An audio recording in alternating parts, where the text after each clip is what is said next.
पहाड़ों पर गरीब सास बहू की रसोई।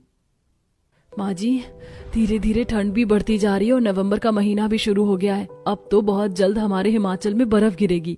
बहू, मैं समझ सकती हूँ तेरी खुशी। तूने कभी पहाड़ और बर्फ देखे नहीं, पर ये पहाड़ सिर्फ घूमने के लिए अच्छे हैं। पर जो पहाड़ पर रहता है उनसे पूछ वह अपनी जिंदगी कैसे जीते हैं।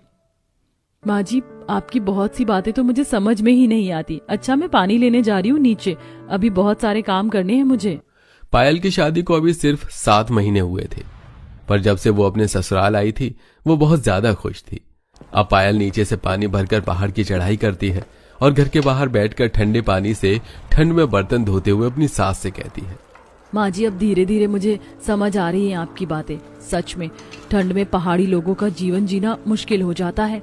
बहू, तू जल्दी बर्तन धोकर अंदर आ जा। जब तक हम दोनों के लिए मैं गर्मा गर्म चाय बना देती हूँ, फिर हम दोनों सास बहू टीवी देखते हुए चाय पियेंगे। इतना बोलकर आशा चाय बनाने के लिए चली जाती है। कुछ देर बाद पायल बर्तन धोकर अंदर जाती है और दोनों सास बहू चाय पीते हुए न्यूज देखने लगती हैं। माँ जी, ये क्या, अभी तो सर्दी का समय शुरू ही हुआ है और अभी तो बारिश भी नहीं हो रही है, फिर क्यों भूस्खलन हो रहा है?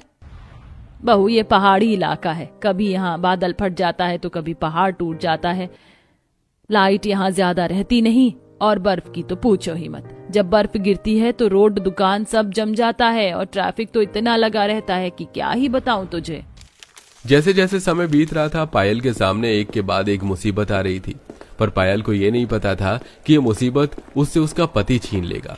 ऐसे ही एक दिन पायल का पति विवेक घर आ रहा होता है और अचानक लाइट जाने की वजह से पूरा रास्ता अंधेरे से घिर जाता है और एक चट्टान टूटकर सीधा विवेक की गाड़ी पर जा गिरती है, जिस वजह से विवेक की गाड़ी खाई में गिर जाती है और विवेक की मौत हो जाती है।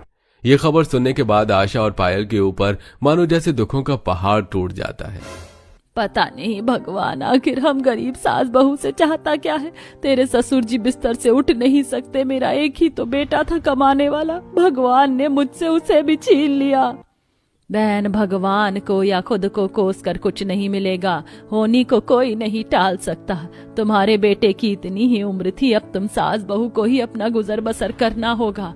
और वैसे भी हम पहाड़ी औरतें, हम मेहनत से नहीं डरती। पहाड़ तोड़कर तो हम रोड बना लेते हैं, फिर घर चलाना कौन सी बड़ी बात है। आशा की पड़ोसन उसे दिलासा देकर चली जाती है और इसी तरह कई हफ्ते बीत जाते हैं और एक दिन सिंधु बनाते हुए पायल के दिमाग में एक ख्याल आता है और वो अपनी सास से कहती है, माँ जी, आंटी ने बिल्कुल सही कहा। जब हमारे पहाड़ की औरतें पहाड़ तोड़ सकती हैं तो खेती कर सकती हैं, घर चला सकती हैं, बच्चा संभाल सकती हैं, जानवरों को पहाड़ पर चरा सकती हैं।